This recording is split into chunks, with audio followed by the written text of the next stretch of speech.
Hello everybody, welcome back to my YouTube channel. So guys, in this video I'm going to be showing you how to turn on music haptics in iOS 18.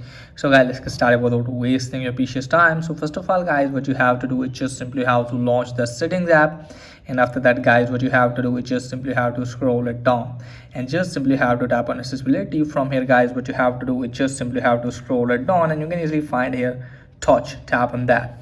Now from here guys, what you have to do is just simply have to scroll it down, and you can easily find here guys vibration. So just simply have to turn on the vibration. So let me turn this on, and after that guys, what you have to do is just simply have to go back, and from here guys, what you have to do is just simply have to scroll it down, and you can easily find here guys music haptics.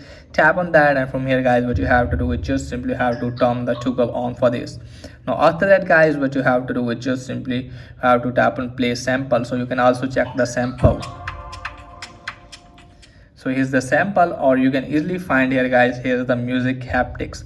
So guys, when you turn on the toggle for music haptics, then you can easily find here guys in your control center. So you can see here guys, here's the icon. It means you should have to subscribe Apple Music subscription, and after that guys, you can easily turn on and you can easily play the songs with haptics. So that's pretty much for today's video. If that is helpful, please like and subscribe my channel. Thanks for watching.